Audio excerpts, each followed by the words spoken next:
Bismillahirrahmanirrahim.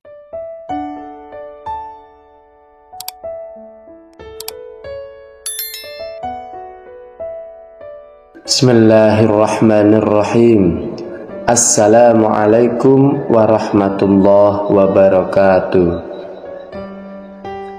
Ashhadu an la ilaha illallah wa ashhadu anna Muhammadar Rasulullah. Amma ba'd. Alhamdulillahi rabbil alamin.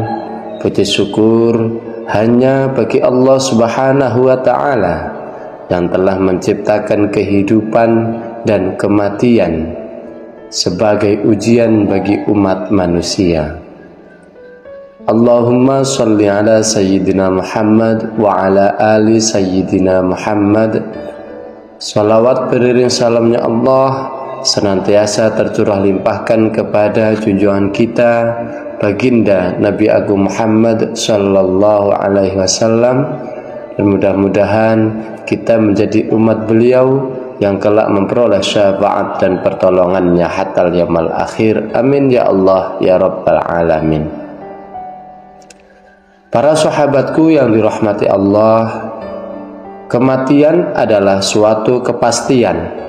Setiap makhluk yang bernyawa, dalam Al-Quran Allah telah menegaskan bahwa tidak ada seorang pun yang bisa menghindar dari kematian. Salah satu makhluk Allah yang diutus untuk menjalankan tugas ini adalah malaikat maut, atau yang lebih dikenal dengan nama malaikat Israil. Pada kesempatan ini kita akan membahas bagaimana proses pencabutan nyawa manusia oleh malaikat maut, serta perbedaan perlakuannya antara orang beriman dan orang yang tidak beriman. Bagi orang yang beriman dan taat kepada Allah, proses pencabutan nyawa adalah sebuah momentum yang menenangkan. Allah menjanjikan bahwa orang-orang yang taat akan mendapatkan kemudahan saat nyawanya dicabut. Malaikat maut akan datang dengan penuh kelembutan dan membawa kabar gembira akan tempat yang indah di sisi Allah Subhanahu wa ta'ala. Allah Subhanahu wa ta'ala berfirman dalam Al-Quran surah An-Nazi'at ayat 2, yang artinya, dan malaikat-malaikat yang mencabut nyawa dengan lemah lembut. Rasulullah SAW juga menjelaskan dalam hadisnya, ketika seorang mukmin akan meninggal, malaikat akan datang kepadanya dengan wajah yang putih seperti matahari, membawa kain-kain dari surga dan wewangian. Malaikat itu duduk di dekatnya dan berkata, "Wahai jiwa yang tenang, kembalilah kepada Tuhanmu dengan hati yang puas lagi diridhoi Allah Subhanahu wa ta'ala." Kemudian nyawanya dicabut dengan lembut seperti keluarnya tetesan air dari ceret. Hadis riwayat Ahmad. Malaikat maut mencabut nyawa orang beriman dengan sangat lembut dan penuh kasih serta sayang dari Allah Subhanahu wa ta'ala, sehingga mereka tidak merasakan sakit yang berarti. Sebaliknya, mereka merasakan ketenangan dan kedamaian, karena mereka tahu bahwa tempat kembali mereka adalah surga yang Allah janjikan. Sahabatku yang dirahmati Allah Subhanahu wa ta'ala, amin ya Allah ya rabbal alamin. Berbeda halnya dengan orang yang beriman. Orang yang durhaka kepada Allah akan mengalami proses pencabutan nyawa yang sangat menyakitkan. Malaikat maut akan datang dengan rupa yang menakutkan dan membawa kabar buruk tentang siksaan yang akan mereka hadapi di alam barzakh dan di akhirat kelak. Dalam Al-Quran surah An-Nazi'at ayat 1 Allah berfirman yang artinya, demi malaikat-malaikat yang mencabut nyawa dengan keras. Selain itu Rasulullah SAW juga bersabda, sesungguhnya ruh orang yang kafir akan dicabut dengan keras seperti dicabutnya besi dari wol basah yang membuat serat-seratnya tercabut. Hadis riwayat Ahmad. Orang-orang yang hidup dalam kemaksiatan dan tidak bertaubat akan merasakan penderitaan luar biasa saat nyawanya dicabut.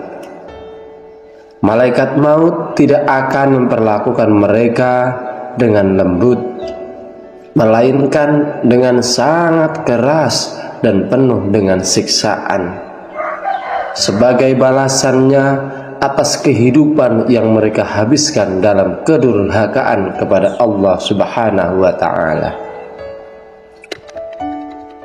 Wahai para sahabatku yang dimuliakan Allah Subhanahu wa ta'ala, sebelum nyawa dicabut, ada beberapa tanda yang dirasakan oleh seseorang. Dalam beberapa hadis dijelaskan bahwa seseorang yang akan meninggal akan melihat malaikat yang datang menjemputnya. Bagi orang beriman, ini menjadi momentum yang menyenangkan dan menenangkan karena mereka disambut dengan penuh kasih dan sayang.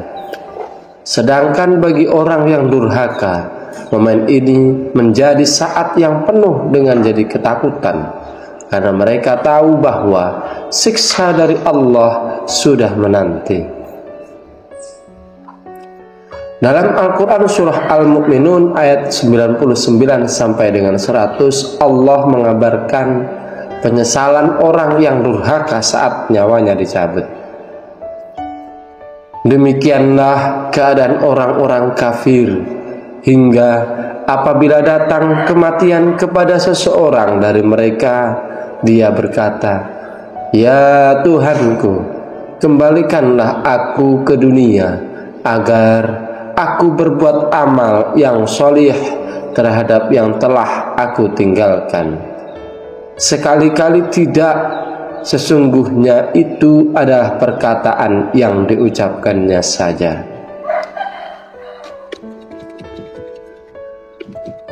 Setelah nyawa dicabut, roh manusia akan kembali kepada Allah untuk menjalani fase berikutnya, yaitu alam barzakh.